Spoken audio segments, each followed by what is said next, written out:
Hi there, Aries. Thank you for joining me for your monthly forecast for September. Sometimes in astrology, just like life, we get paradoxical signals. And this month you begin with, on the 5th, a tremendous new moon, which is in your sector of life organisation, health, work, structures, and it's forging a delicious link with Jupiter, the planet of growth. And Jupiter continues in Cancer, where it's exalted. In other words, it flourishes. Now, Jupiter in Cancer is about feeling good about where we live, about our personal identities, our personalities. But there's another contra energy which is not so helpful in the first 2 weeks of this month, and it actually affects your ruling planet of Mars, which clashes with Saturn.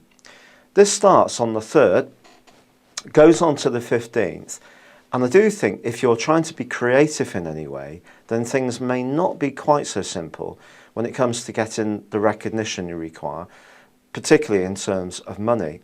So if you are involved in anything where you're putting a lot of effort and energy in and using the new moon and the restructuring that it's given you to make improvements to your life, and you don't get instant rewards, it could lead to a certain amount of frustration.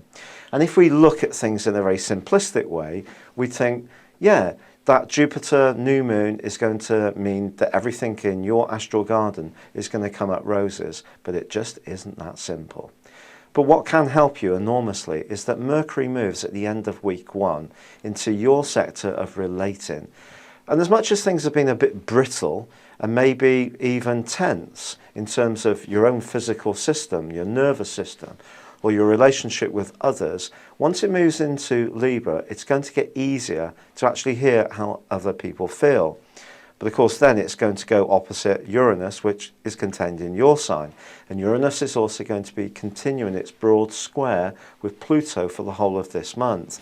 So when it comes to how you articulate unusual ideas or your need for personal freedom or freedom of speech, that isn't necessarily going to dovetail with what other people's expectations of you are, particularly people in positions of influence. And that has been causing quite a problem for you for some while. So as much as you try to be the authentic you, the responses you may be getting from the wider world may not all be green lights. There may be a few difficulties. And this is borne out by the fact that Venus then moves and goes alongside Saturn.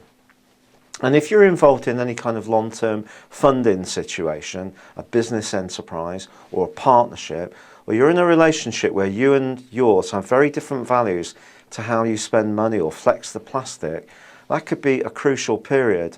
And week 3 of this month could lead to some kind of difficulty, a limitation. It could, in the most extreme of cases, lead to an ending of a relationship, or with the withdrawal of credit, or you may find it difficult to raise the funding that you want.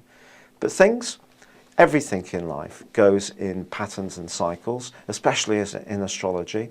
And once the sun enters your sign, in the last 10 days of this month, there is the potential for a fantastic recovery, an ability to get along better with people. And also, although Mars is going to be in that aggravating angle with Saturn, which can lead to limitation, and Uranus in an aggravating one with Pluto, the two actually get together this month, which suggests that if you are trying to do something that's different, that's novel, that's far-sighted, that is very different to what other people are doing, then you need to hold faith with this. And that might even mean going after a relationship with someone who is very daring, who is very challenging in some ways, who's pushing you outside your comfort zone, or perhaps you're pushing them outside of theirs. But all of this can be very thrilling stuff. And when a bit more scorpionic energy comes up for you, when Mercury moves towards the end of the month, you can become even more attuned to what people really mean,